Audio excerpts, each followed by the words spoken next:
Excelente. Muchas gracias. Adelante, Dulce. Y licenciado, el otro que también que se quiere lanzar a candidato nuevamente es para Misco, es Soto Pérez Leal. Y eso que él ya lo juzgaron y todo por la corrupción que tuvo en la alcaldía de Misco. Y otra vez se quiere lanzar. Muy bien. Esa sí no me la sabía. Muchas gracias. Dice que Diana volvió. Marisol, adelante, por favor. Gracias, Lick. Creo que también debemos hacer un análisis de las vallas publicitarias, de también cómo se aprovechan de sus posiciones, porque si se dieron cuenta, en muchas paradas hay señalizaciones de elefante, que siempre en chiquitito dice afíliate. Creo que ahí también o sea, no respetan la ley de tránsito, porque eso es un ruido comunicacional para el establecido, primero. Segundo, el cinismo del partido político Vamos, donde, por ejemplo, esas restricciones en pandemia, el problema fueron la falta de buses, de cómo accionó el gobierno, pero también la falacia y la doble moral con la que pueden trabajar este grupo de personas, la verdad es bastante sorprendente. Y sí, como decía mi compañero anterior, creo que nos toman como un pueblo ignorante, un pueblo que no lee, porque prácticamente ese también es nuestro problema, que no lee, pero también analizar a nuestros presidenciales, ¿verdad? A nuestros candidatos, de que el hermano de Jimmy Morales, pues ellos son comunicadores sociales, por eso tienen ese léxico, tienen esa capacidad de alcance y de poderse dar a entender, entonces también no dejarnos como envolver en esa su pantomima de política, sino que analizar su discurso. Pues eso sería mi Muchas gracias, Diana. Jorge Luis Bram, por favor. Hola, buenas noches a todos. Pues a comentario personal, muy personal, yo pienso que hemos algo que me gustaría que comentara quien supiera algo, digamos, es esto de este superministerio que quieren hacer de que en lugar de la Secretaría de la Presidencia, algo así, quieren hacer un superministerio. Entonces yo digo, esta gente, no sé si es la cultura, que somos no sé, tan dóciles, que no nos importa nada, a nadie le importa nada, entonces la gente que llega ahí llega a robar, entonces tenemos una cultura tan mala, tan que no le importa nada, que no se involucra, y entonces viene gente como este partido Vamos, que robó, hizo desgracia a todo, y todavía tiene el descaro de salir ahí, haciendo propaganda que van a hacer cosas y nadie dice nada, y para mí es mucho peor esta gente o otra gente de lista Angel, cosas así, que el mismo Jimmy o que su familia. Y otra cosa que, por ejemplo, uno viene y uno dice, quiero, por ejemplo, en mi caso, uno quiere ayudar, quiere apoyar quiere luchar contra la corrupción, quiere luchar contra un país, pero el problema que uno ve es que todos tienen intereses, la gente que anda en política, todos tienen un interés propio y personal, o privado, no es un interés de país, sino que todos tienen su interés propio, ¿verdad? Ese fue mi aporte. Buenas noches. Gracias, Jorge. Ever Romeo, adelante. Sí, licenciado, yo estaba viendo, bueno, no sé si es noticia de hoy, pero sí de estos días, sobre un caso en el Tribunal Supremo Electoral, que, pues a mi parecer es un caso como si fuera corrupción, porque la noticia decía que van a alquilar inmuebles, bodegas, así que para estas fechas, pero por más de 16 millones de quetzales. Y donde está para mí lo que lo absurdo, pues, es de que los contratos de los inmuebles están por 24 meses y 12 meses los de menos validez, pero 24 meses, yo no sé si el tribunal de veras usará para sus asuntos estos locales que va a arrendar por 24 meses para estas fechas. Eso fue lo que yo pude leer el día de hoy. Muchas gracias. Bueno, agradezco la participación eh, de los compañeros que tomaron la palabra y entonces voy a tratar de, de, de complementar. Eh, a ver, si adelante, Naomi. última participación. Adelante. Sí, Lick, ahí sí que como último comentario, a mí me sorprende la cantidad de influencers, entre comillas, TikTokers o los que hacen contenido que se están tirando a la política, porque varios son estudiantes de ciencias políticas o ya son licenciados, abogados, pero lo que difunden en sus redes sociales es pura desinformación. Este abogado Edgar Chin, que estuvo en la Conjuve robando, una muchacha que también se llama Alexa Porti, que ella jura que no hubo genocidio en Guatemala, o sea, es gente que al final de cuentas está teniendo alcance hasta en el interior del país, pero desinformando. Entonces eso es lo malo y yo siento que, al menos yo pues, que soy de la nueva generación, deberíamos de usar como las herramientas o las plataformas para llegar también a esa misma gente e informar, no ni siquiera con intereses políticos, sino simplemente para que vean a quienes van a estar apoyando. Porque también hay otro que se llama El Puerto Informa, que se llama José Alberto López, y va para FCN, y este Edgar Chin va para Prosperidad Ciudadana, si no estoy mal. Pero sí, o sea, es gente que tiene intereses de robar, pues se les nota, pero la gente como no se informa, no sabe de todo eso, y entonces lo único que queda es tratar de informar a la gente de quién nos va a apoyar. Muchas gracias, muchas gracias. Bueno, Estuardo, hoy sí última participación, muchas gracias. Buenas noches, Luis. Buenas noches, compañeros. Bueno, desde mi punto de vista es de que a las personas de escasos recursos, bajos conocimientos, le dan 100 quetzales, solo van a votar por X persona, ¿verdad? Pero desconocen la realidad. En Guatemala le dan una bolsa solidaria y allá tienen fijo su voto, pues entonces es de analizar a las personas en la cual vamos a votar, ¿verdad? Y de nada sirve, perdónenle que es esa forma de que nos den tanto conocimiento si al momento de llegar a un puesto del gobierno nos van a condicionar. Ese es mi claro y sencillo punto de vista. Muchas gracias, Estuardo. Bueno, miren, me alegra mucho. Estábamos un poquito tímidos, pero ya se animaron, ya hay bastante participación. Bueno, voy a tratar de ser bien preciso. Bueno, con relación a la información de la asamblea del partido FCN Nación, el partido que llevó al expresidente Jimmy Morales a la presidencia, pues déjenme contarle, no solo este partido, sino absolutamente todos los partidos. Toda vez hayan cumplido con los requerimientos o los requisitos por parte del Tribunal Supremo Electoral para ser un partido político habilitado y estar en ley, pues tienen todo el derecho de poder postular a candidatos a elección popular. En este caso, el FCN postuló al hermano del expresidente Samuel Morales, como candidato presidencial.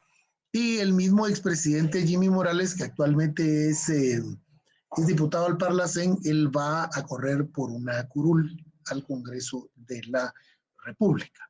Repito, ellos, a pesar de los pesares y de la percepción que pudieron haber dejado habiendo estado en el poder los 4 años anteriores, en el caso del expresidente Jimmy Morales, por ejemplo, él no tiene abierta ninguna causa ni ninguna denuncia penal por la cual no se le pueda impedir su participación. Consideramos de que todos tenemos el derecho humano, ¿verdad?, de conformar el Pacto de San José, ¿verdad?, de elegir y ser electo, ¿verdad? Entonces, en ese sentido, creo yo que el reproche moral, ustedes mismos lo acaban de expresar, de exteriorizar, Sin embargo, pues va a decidir la ciudadanía, todos los ciudadanos que legalmente están empadronados, estamos empadronados y habilitados para emitir nuestro voto, de permitir que ellos regresen al poder o no, ¿verdad? Eso sí es muy cierto, ¿verdad? En el caso de el segundo aporte con relación al retiro de las inmunidades, dice el compañero, y con relación a la lógica jurídica que debe de prevalecer o imperar dentro de las cortes. Vean, lo que sucede es que todos los funcionarios públicos que gozan del derecho de antejuicio, pues le asiste ese derecho. Me imagino que se refiere al tema del diputado Aldo Dávila, ¿verdad? Él, creo yo que hace el tercer proceso de antejuicio que da con lugar la Corte Suprema de Justicia, y como consecuencia, pues él ya está prácticamente despojado de la inmunidad que como diputado tiene. Al despojarse de la inmunidad de la que él goza, ya va a poder ser perseguido, investigado, sindicado de la comisión de los delitos por los cuales se le ha retirado la inmunidad, ¿verdad? Pareciera ser, no hasta cierto punto, tal vez una persecución política, como él mismo lo ha advertido, pues, ¿verdad? Sin embargo, pues son las cortes las que han establecido y han determinado ese extremo, y como consecuencia, pues a criterio de los magistrados que deben de conocer en cuanto a la materia por digamos, el cargo que él ostenta, ser diputado, pues han considerado que entonces sí han habido conductas delictivas, ¿verdad? En el caso de la información que me sorprende mucho es que don Otto Pérez Leal nuevamente se esté postulando para candidato del municipio de Misco, ¿verdad? También él estuvo durante la época patriota siendo alcalde de este municipio.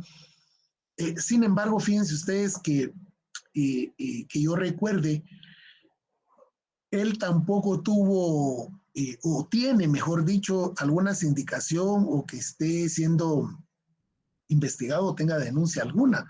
Como consecuencia, pues él tiene el derecho, insisto, humano de elegir y ser electo, ¿verdad? Y como consecuencia, pues va a presentarse con reproche moral por parte ¿cómo se llama?, de la mayor cantidad de la ciudadanía. Ahí sí que van a ser los vecinos del municipio de Misco quienes van a tener la última palabra, ¿verdad? En el caso de que él al fin formalice su inscripción. En el caso de la información de las vallas publicitarias, ¿verdad? Vean, lo que sucede acá es que de conformidad con el reglamento de medios y del reglamento de la ley electoral y de partidos políticos y de la misma ley electoral y de partidos políticos, ahorita en esta fase del proceso electoral que ya arrancó a raíz de la convocatoria del pasado 20 de enero, los partidos políticos tienen permitido de dar a conocer sus eslogans, sus signos distintivos o sus marcas de partidos políticos. Lo que ellos tienen prohibido, les está permitido el proselitismo. ¿Qué es el proselitismo? Es informar sobre la existencia de ese partido político, informar a sus bases, informar a la ciudadanía para adherir afiliados, que es lo que la mayoría han estado haciendo, pero ya lo he explicado en otras ocasiones en este curso. Hay una línea muy delgada, pero muy delgada, con relación a lo que es proselitismo y campaña anticipada. Es decir, no se puede limitar a los partidos políticos el no dar a conocer el símbolo. Como consecuencia de ello es que ya toda la ciudad está tapizada de todos los partidos políticos. Y eso que todavía no estamos en campaña electoral, que va a ser a partir del 27 de marzo. Esto todavía se va, para mí, a recrudecer más, porque entre más fijación de imagen o de símbolo del partido, pues la gente va a identificar más. Ahorita los partidos políticos lo que hacen es el llamado a la afiliación, pero no pueden dejar de hacerlo sin utilizar el símbolo del partido, el eslogan o la imagen, ¿verdad? Entonces, es la unidad de medios del Tribunal Supremo Electoral la que tiene que determinar. Hay una unidad de medios ahí en el Tribunal Supremo Electoral que tiene su reglamento, que es en base a la ley electoral y el reglamento de partidos políticos, que tiene que establecer al final si todo esto va a encuadrar dentro de lo que se podría catalogar como campaña anticipada. Pero eso no se puede evitar, compañeros. Con relación a la pregunta del superministerio, vean, lo que hay es una iniciativa de ley en el Congreso que está presentada por diputados oficialistas.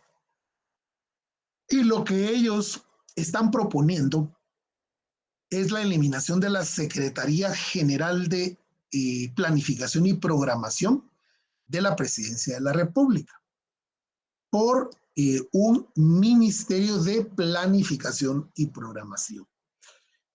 Vean, aquí como lo vamos a ver más adelante en la clase del día de hoy, por eso es muy bueno que haya salido esta pregunta. Vean, está planteada la iniciativa de ley y pues honestamente les digo, no sé qué haya de trasfondo en todo esto, pero la oposición está en contra precisamente de esta iniciativa, en el sentido de que ellos han denominado que es un superministerio, porque lamentablemente le quieren dar y dotar facultades y atribuciones que van a extralimitar la existencia de un ministerio de Estado. Un ministerio de Estado es una dependencia del Ejecutivo, que es creada con ocasión de una competencia específica, de un régimen jurídico específico, para poder ser atendido un servicio público. Eso es un ministerio de Estado, pero que tiene que estar bajo la subordinación del organismo ejecutivo, es decir, el presidente y el vicepresidente de la República.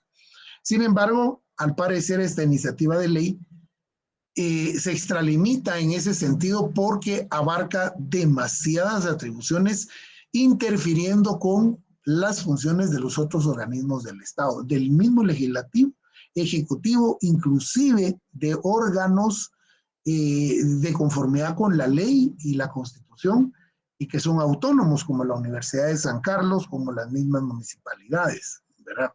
Hay un artículo ahí que creo yo que es el más peligroso, ¿verdad? En donde dice que este Ministerio de Planificación y Programación evaluará las actividades de todas las dependencias del Estado, ¿verdad? Y ahí incluye los tres poderes del Estado, incluye las entidades autónomas, semiautónomas, centralizadas y descentralizadas, ¿verdad? Y eso es lo peligroso, ¿verdad? Porque eso sí no puede hacerlo el Ejecutivo. O sea, bajo la premisa de la república, ¿verdad? Que es lo que somos, una forma de gobierno republicana representativa, ¿verdad? Eso no se puede, ¿verdad? Porque por eso es que están los tres poderes del Estado, que ninguno está subordinado y supeditado al otro, sino los tres tienen que trabajar coordinadamente por el bien común de todos los habitantes de este país. No se preocupe, Abner, bienvenido. Estamos todavía en la fase de comentario de noticias. En relación al alquiler de bodegas, dice el compañero que podría encuadrar como parte de la corrupción del Tribunal Supremo Electoral. Mire, yo no estoy acá para la defensa oficiosa de nadie, ¿verdad? Mucho menos del tribunal, no trabajo en el Tribunal Supremo Electoral, no tendría yo por qué estar defendiendo.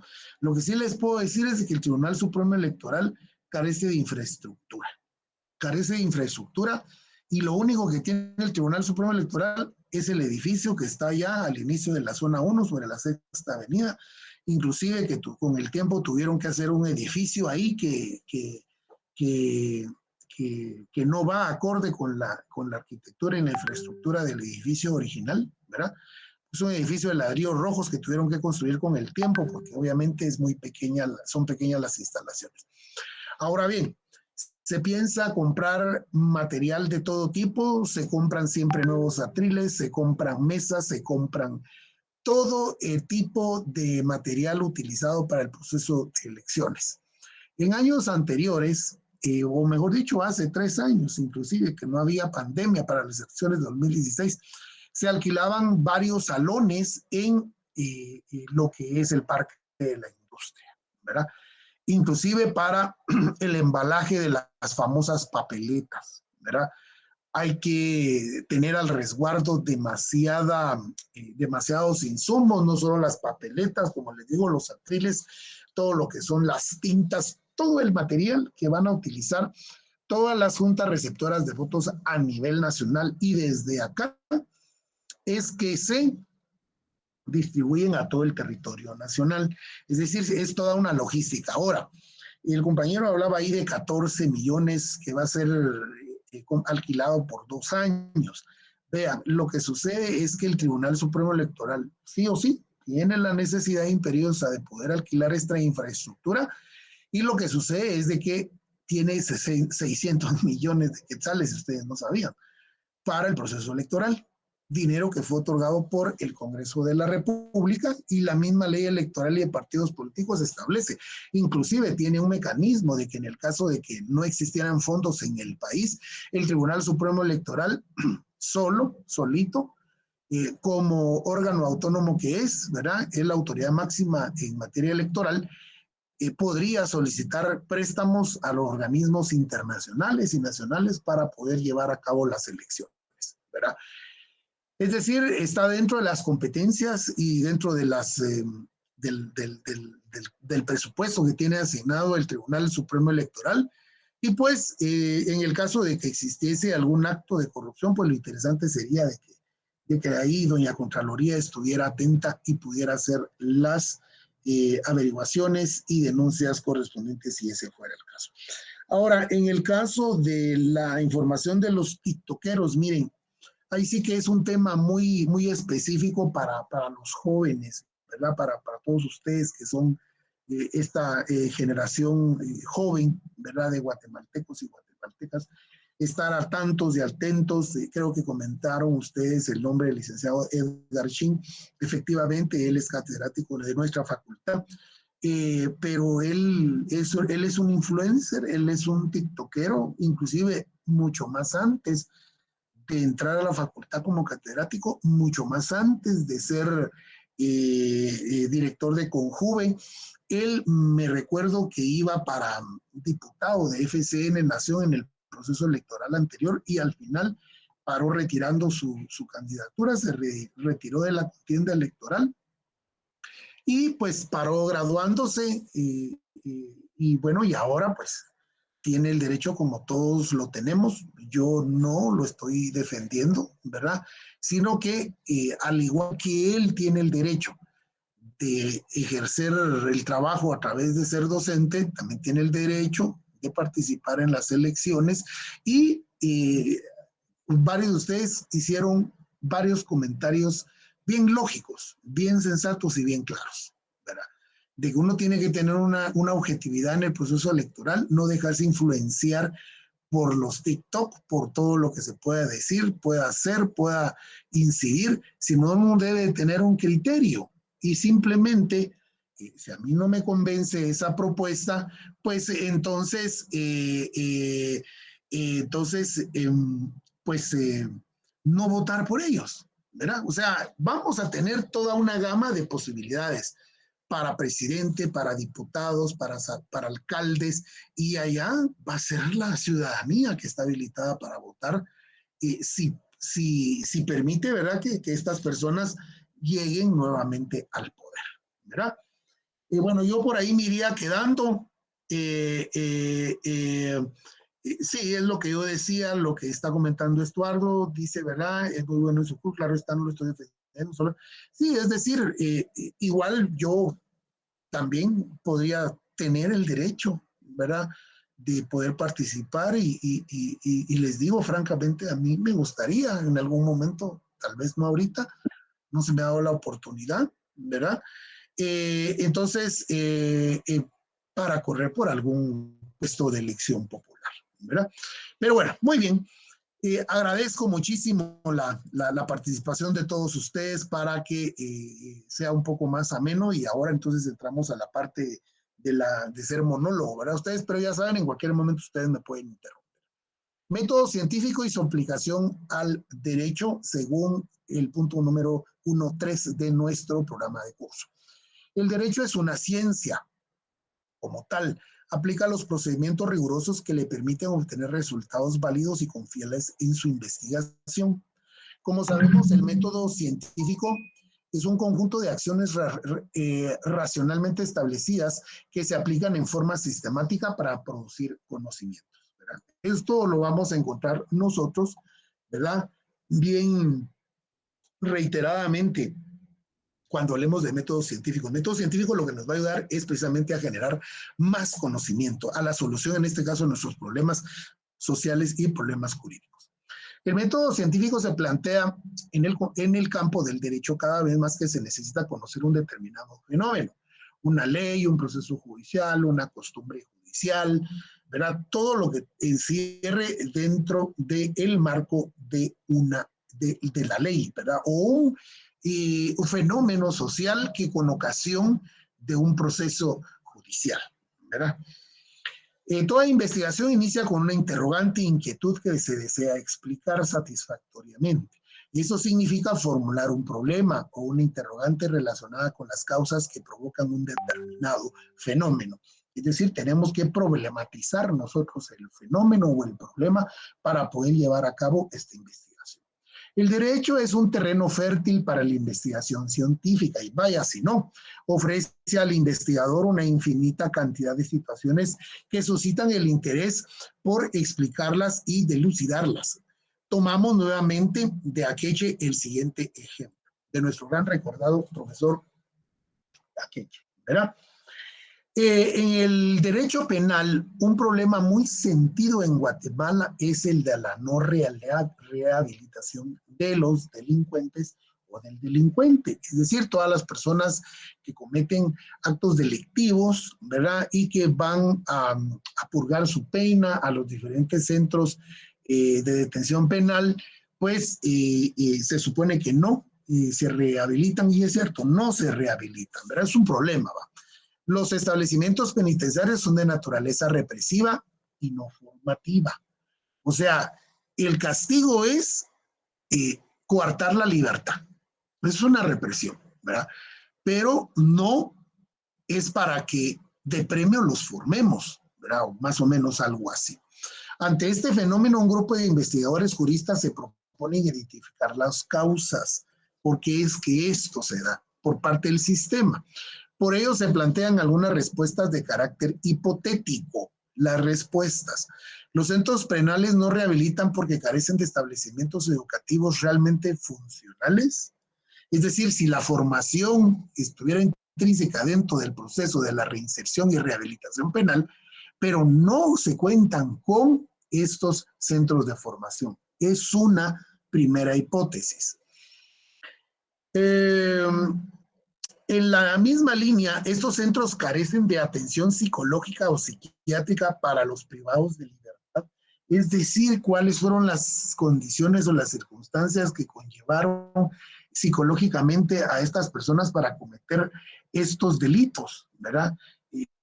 Asesinato, robo, en sus diferentes categorías, ¿no? Y entonces, posteriormente, ¿será que los centros de rehabilitación cuentan con toda esta infraestructura y con el personal calificado para poder dar tratamiento psicológico o psiquiátrico a los delincuentes? Esa es otra de las hipótesis.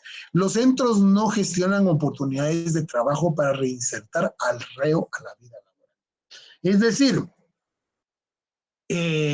están privados de libertad y los vamos a becar capacitándolos para que puedan hacer trabajos en el interior. Bueno, regresamos a la pregunta de la formación o la represión. Queremos que esta gente cambie de actitud, queremos que esta gente al salir, en el caso de los que vayan a salir, y tengan mejores oportunidades de vida y no vuelvan a ocasionar los mismos problemas a la sociedad. Esa podría ser otra de las hipótesis. Y a partir de las hipótesis planteadas se podrán desarrollar un proceso de investigación que confirmaría, modificaría o descartaría lo afirmado. Cualquiera podría ser posible, ¿verdad? En nuestro caso, cuando hacemos nuestros trabajos de investigación dentro del grado que vamos a obtener como licenciados, pues hacemos más o menos ese ejercicio y tenemos que llegar a la conclusión de la confirmación de nuestra hipótesis planteada. La importancia de la investigación científica aplicada al derecho es que permite conocer a profundidad los fenómenos. Con ello ofrece una oportunidad de descartar prejuicios e ideas equivocadas que, por sentido común, tienden a estigmatizar o prejuiciar. Por ejemplo, si una investigación de este tipo se puede consolidar la idea sin fundamento de los delincuentes, no pueden recausar su vida. Ese es otro extremo. Es así como la aplicación del método científico en el terreno jurídico tiene una aplicabilidad para resolver problemas muy sentidos para la sociedad. Pero aquí estamos hablando de un tema determinado en especial, como lo es el derecho penal. El método científico puede aplicarse también para investigar, aplicar cualquier clase de problema jurídico. Por ejemplo, existen muchas investigaciones en el campo del derecho civil. En el caso de que se analiza el fenómeno muy importante en una sociedad como la nuestra, de la coexistencia del sistema jurídico occidental con un sistema de derecho consuetudinario indígena. Es decir, es bien complejo, es bien difícil poder hacer empalmar, poder integrar un derecho que obviamente se consolidó a través de los años y de los siglos, que primero era derecho romano canónico, después vino a ser derecho civil, ¿verdad? Y luego, pues, a través del proceso de colonización y la invasión que tuvimos partes de los españoles, pues fue con el tiempo implementándose. Sin embargo, todavía en la actualidad, en nuestro país, en nuestro medio, existe todavía mucho derecho consuetudinario. Por un lado, recordémonos lo que hablábamos en la última clase con relación al sistema y a la influencia de Hans Kelsen para el mundo jurídico, y no solo a nivel latinoamericano, sino a nivel mundial, ¿verdad? A través él de sus postulados y de sus diferentes trabajos de filosofía e investigación jurídica, en donde llegan a determinar el positivismo jurídico como la fuente directa de derecho, al menos en el caso guatemalteco. Es decir, la ley es la única fuente de derecho directa que existe en nuestro sistema jurídico. Pero por otro lado tenemos el derecho consuetudinario de muchas comunidades indígenas, de los diferentes pueblos mayablantes de nuestro país. Eso también hay que considerarlo, ¿verdad? Entonces ahí es donde está apuntando el doctor Akeche Juárez, precisamente como parte del problema, ¿no? Y en el campo constitucional se puede investigar la paradoja muy común en las últimas décadas de resoluciones abiertamente contrarias a la Constitución, pero positivamente aplicables al ser emitidas por el máximo órgano en materia constitucional, lo que el compañero comentaba precisamente con relación a los fallos judiciales. En este caso, la Corte de Constitucionalidad, cuando fue creada, cuando se inspiró en los principios de un Estado de Derecho moderno, democrático, representativo y demás, entonces estableció a este órgano superior en materia constitucional para la defensa precisamente de los derechos fundamentales y constitucionales. Y que entonces al final todos los procesos judiciales de cualquier orden y materia, pues resulta ser aplicable los diferentes recursos, ¿verdad? O acciones que conlleven precisamente a llegar a la Corte de Constitucionalidad. En primer lugar, la acción constitucional de amparo, ¿verdad? Que está debidamente consagrada en la Constitución y en el decreto 1-186, la ley de amparo, excepción personal y de constitucionalidad, que yo le llamo siempre 3 en 1, porque es una ley que regula 3 materias, ¿verdad? En ese orden de idea y en ese sentido, lo que el doctor Akeche nos está indicando es que desde hace varias décadas, dice, ¿verdad?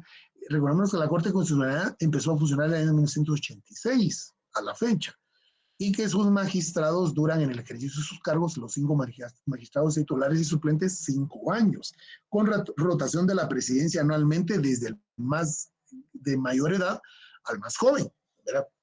Entonces, han habido ciertas extralimitaciones por parte de este órgano colegiado jurisdiccional en materia constitucional, que aunque no estemos de acuerdo los ciudadanos, tenemos que acatar, porque es una resolución o es un fallo judicial.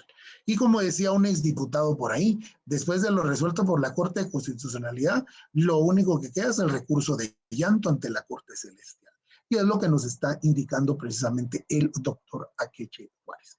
Y en el campo del derecho laboral se podría desarrollar una investigación para explicar la ineficiencia de los mecanismos procesales o bien la obstaculización constante de las organizaciones de actividad sindical en el derecho de huelga. Miren, es un problema recurrente por parte del sistema de justicia laboral el hecho de que lo que la ley, el Código de Trabajo establece, y es otra cosa lo que sucede en la realidad. Es lo que reiteradamente también yo vivo diciendo en las clases cuando he dado el curso de Derecho Procesal Administrativo. Yo enseño y transmito el conocimiento en cuanto a lo que debería de ser, no a lo que sucede en la realidad. Una cosa es lo que la ley establece y otra cosa es lo que hace el funcionario empleado público en el ejercicio de la función pública. Y no digamos los jueces, en materia laboral van a ver el exceso de trabajo, ¿verdad? Y en ese sentido, pues, el rezago en materia laboral que hay. Yo planteé una demanda de cobro y de indemnización de prestaciones de un ex trabajador del Estado en julio del año pasado y me señalan primera audiencia hasta el 12 de marzo, ¿verdad?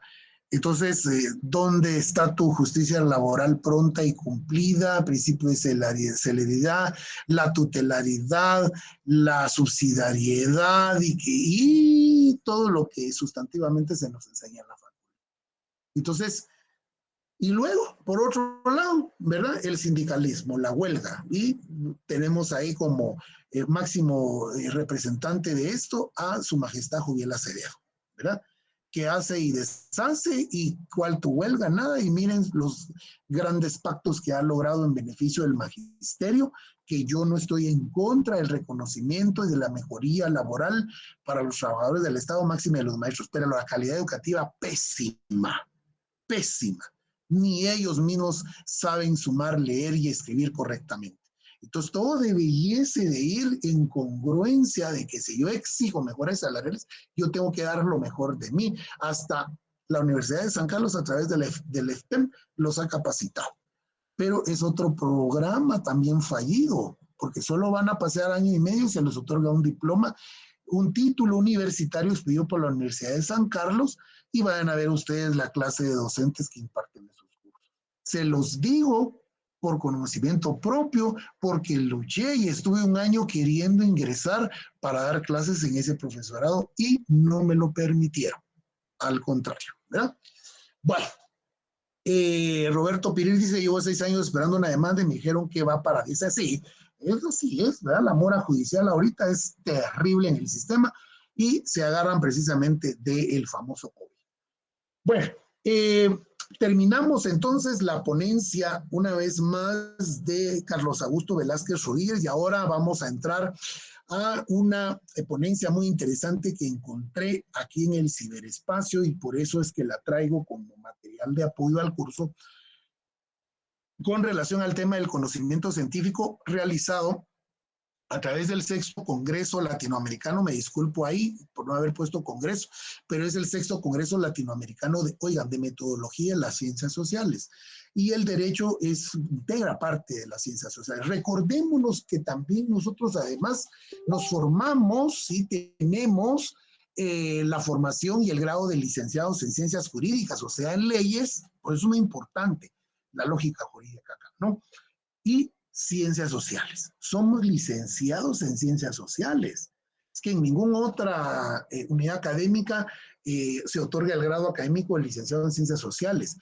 Para la ciencia política está relaciones internacionales, el sociólogo y el politólogo. Pero el licenciado en ciencias sociales es únicamente a través acá en esta facultad.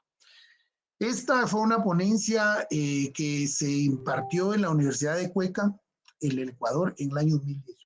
Ya no estamos muy lejos. El conocimiento científico, ¿verdad? Estamos en el punto del método científico precisamente. En principio parece necesario hacer algunas consideraciones relacionadas con la ciencia y que permitieron avanzar en el análisis posteriormente del método científico específicamente. En tal sentido, hay conocimiento científico cuando a través de un método científico se ha logrado acumular nuevos conocimientos, nuevas experiencias. Por lo tanto, la ciencia avanza en la medida en que se logren plantear y resolver los problemas. Es decir, el progreso del conocimiento se da en la medida en que se descubren y se resuelven las nuevas dificultades. Es decir, el método científico en las ciencias sociales va para precisamente la solución de los problemas sociales.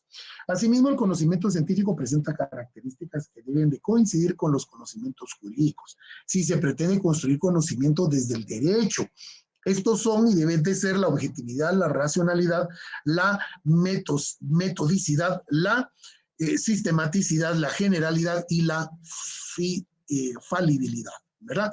Y cada una de ellas las vamos a ver en este momento. La objetividad implica llegar a un conocimiento que describa y explique la realidad tal y cual es como el sujeto supone o cree que es, en oposición a las posturas subjetivas, ideológicas o dogmáticas, que era lo que hablábamos en la clase anterior. En términos científicos, la objetividad constituye una búsqueda constante de pretender eliminar errores y contradicciones, sino de ser claro, objetivo y preciso, precisamente lo que vamos a investigar. A través del método científico y procura la eliminación de subjetividades por medio de la crítica, ¿verdad? O sea, no solo emitir juicios sin fundamento, ¿verdad? Ni juicios de valor, ¿verdad? Sino debe de estar bien fundamentados y con la crítica, por supuesto, razonable. A través de la contrastación constante con la realidad de referencia. ¿A qué nos referimos cuando hablamos de la racionalidad? Está vinculada con la utilización de la razón como instrumento esencial de la ciencia directamente emparentada con la objetividad. El científico trabaja sobre conceptos, juicios y razonamientos, no sobre sensaciones o impresiones, que eso va más para el campo de las artes. Los enunciados que realizan las combinaciones lógicas de elementos conceptuales que deben ensamblarse coherentemente evitando contradicciones, ambigüedades o confusiones, para lo cual es imprescindible la utilización de la razón, más que del sentimiento o de la subliminalidad, que son subjetivos. En lo relativo a la sistematicidad del conocimiento científico, se hace referencia a la organización sistemática y coherente de datos y resultados, pretendiendo conjugar esos datos dentro de las teorías y leyes más generales.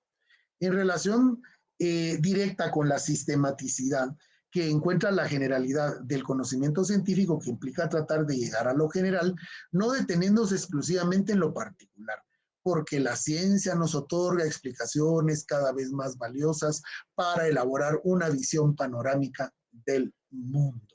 Y es así como el propio mundo, la misma humanidad, ha ido con el tiempo generando conocimiento.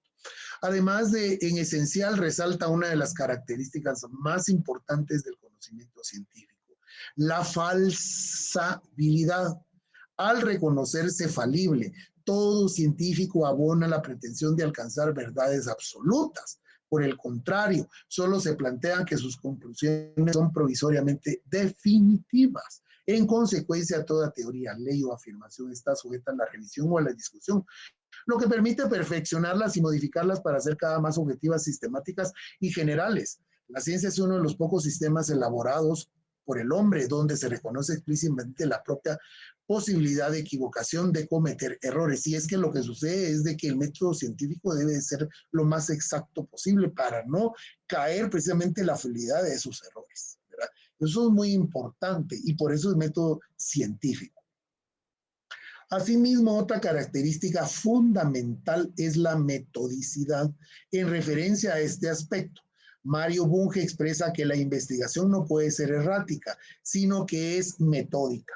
Cualquiera sea el contenido o el tipo de investigación, deberá desarrollarse conforme a un método científico, es decir, ajustada a una serie de procedimientos lógicos que deben aplicar rigurosamente en cada una de las instancias en las cuales se va a encarar la investigación. Por lo tanto, el método científico se trata de un modo razonado de indagación, de una estrategia, de un procedimiento o un camino planeado deliberadamente sus principales etapas para llegar al objetivo de conocer. Y es lo que vamos a ver cuando lleguemos a el feliz término de hacer nuestro plan de investigación, nuestro perfil, nuestro protocolo de investigación para poder desarrollar nuestra tesis de grado. Tiene que ser una cosa bonita, tiene que ser una cosa formal, racional, objetiva, que deba de cumplir con la monografía mínima establecida precisamente. En consecuencia, la investigación científica se concibe como un conjunto de procesos sistemáticos y empíricos que se aplican al estudio de un fenómeno, una problemática o un conflicto social de manera dinámica, cambiante y evolutiva. Ese proceso puede realizarse en tres formas: cuantitativamente, cualitativamente o mixta, ¿verdad? Cuando hablamos de cualitativamente, hablamos de las cualidades, y cuantitativamente hablamos precisamente de números, ¿verdad? Y luego hacer precisamente una mezcla de ambas. Ahora, el derecho como una ciencia reguladora de la conducta humana. Me ha parecido muy importante traer acá a la clase, a la cátedra, precisamente este aspecto que forma parte precisamente de esta ponencia, de este seminario latinoamericano. El derecho como parte integrante de las ciencias sociales, que estudia los hechos y procesos grupos que lo participan, el hombre en sociedad, tiene su particularidad como disciplina científica que lo obliga a una delimitación concreta con su objeto de estudio. En ese sentido, el objeto de estudio del derecho no son solamente las fuentes jurídicas formales, es decir, la Constitución, las leyes que desarrollan cada uno de los principios constitucionales, los decretos que desarrollan cada uno de estos principios, los reglamentos que complementan a las leyes, las ordenanzas que podrían ser los manuales o también reglamentos específicos que en nuestro medio son denominados acuerdos ministeriales, las instrucciones y resoluciones, la jurisprudencia, la costumbre, los actos jurídicos, los actos corporativos, los principios generales del derecho, ¿verdad? En sus diferentes materias. Y las doctrinas jurídicas, obviamente, que lo sustentan. El derecho no es únicamente norma, porque por sobre ella está el hombre, el ser social, complejo, evolutivo, que con su propia realidad implicada opera y define al derecho. Es decir, desde el punto de vista eminentemente sociológico o social, el hombre está por encima de la ley, puesto de que el mismo hombre creó la ley, ¿verdad? Y acá me recuerdo yo que nuestro profesor, que todavía está en nuestras facultades, de los pocos grandes profesores de Derecho Civil, nos hacía una pregunta en una ocasión en clase de Derecho Procesal Civil. ¿Quién fue primero, el derecho o la persona? Y es la misma pregunta que les lanzo yo en clase y quisiera yo unas 2 o 3 respuestas de cualquiera de ustedes. ¿Quién fue primero, el derecho o la persona? El derecho, licenciado. Gracias. Buenas tardes, licenciado. Considero que fue la persona, porque en base a las actitudes de las personas se fue desarrollando el derecho. Y el compañero que habló primero, que dijo que era el derecho, ¿por qué el derecho? Porque necesitamos de primero nacer, entonces hay un derecho que es a la vida. Se me perdió en el camino. ¿Alguien más? La persona, Buenas noches. La persona, sí. Adelante y después Abner. La compañerita que dijo la persona, adelante. Sí, la persona porque por nuestros errores o más por el análisis de ponernos límites nació el derecho, porque si no fuera un libertinaje total, ¿verdad? Entonces fue primero la persona, conociendo nuestros procederes, así fue como nació el derecho. Excelente. Ingrid, adelante, por favor. Buenas noches, licenciado. Obviamente lo primero tuvo que haber sido la persona, ya que no puede como que haber ninguna reglamentación sin personas, ¿verdad? Ya que no hay actos. No se puede crear una regla si no hay nada violentado. Excelente, gracias. Abner, por favor, su aporte. Gracias, Lick. Buenas noches, compañeros. Sería la persona, Lick, por motivo de que si, conforme la evolución que ha tenido el hombre prehispánico hasta la fecha de hoy, entonces ha visto el comportamiento del ser humano hacia los demás y hacia sí mismo.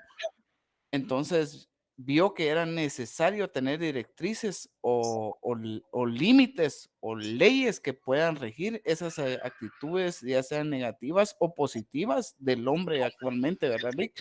Y del hombre que conforme ha ido desarrollándose, pues poco a poco, ¿verdad? Gracias, Abner. Karen, adelante, por favor. Buenas noches, licenciado. Sí, primero fue la persona, considero yo, porque a través de lo que va conociendo, a través de la historia, todo lo que ha evolucionado, pues ha ido comprendiendo cada vez más de qué forma puede vivir mejor, cómo puede ser. Eso nos lleva a sacar reglas, normas. Ajá, muchas gracias. La persona en base al, bueno, creo que escasamente hubo 2 o 3 compañeros que hablaron del derecho. A mí me gustaría mucho, si es que tiene derecho a audio ahí, Diana Betancourt. El derecho necesita de objeto para ser aplicada. Podría manifestarse de voz presente, Diana, si es que tiene audio. Disculpe. Diana. Buenas noches, licenciado. Buenas noches, ¿también nos puede un poquito más? Pues eso lo puse como dice mi compañero, ¿va? Que no se puede crear derechos si no hay conducta de la persona, ¿verdad? Igual Bueno, el derecho no puede ser aplicado, ¿va? muchas gracias. No hay por qué. Excelente. Ajá. Muchas gracias, Diana. Vean, compañeros, la pregunta es una pregunta de lógica jurídica. Lógica jurídica. Felicito a todos los que participan. Abogado que no habla no va a ser buen abogado. O sea, estudiante de derecho que no participa y no habla, no va a ser buen abogado porque en las audiencias ustedes uno tiene que ver qué dice. Y si uno no sabe, uno se las inventa, de verdad. Se los digo por experiencia propia. Ahora bien, la pregunta es de lógica jurídica. ¿Quién fue primero, el derecho o la persona? El derecho. ¿Cómo así? Si yo pregunté el derecho o la persona, no pregunté el derecho o el ser humano. ¿Quién denomina persona al ser humano? El derecho. Título primero del Código Civil. Persona. Es toda persona, piensa ahí está el Código Civil. ¿Ya? Es decir, el derecho es el que denomina a la figura persona. Entonces, ojo con eso, ojo con esto. Son preguntas de lógica jurídica. Hay persona individual o natural y persona jurídica. ¿Quién le denomina a esa categoría? El derecho civil. Eso nos pasa, Lick, por no aprender a escuchar, ¿verdad? Por eso.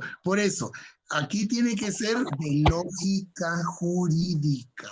Primero pensémoslo. Pensemos las dos, ¿verdad? ¿Sabe por qué dije yo que primero bueno, la persona? Sí, porque recordé cómo nace el derecho, ¿verdad? Pero pues la pregunta no era exactamente eso.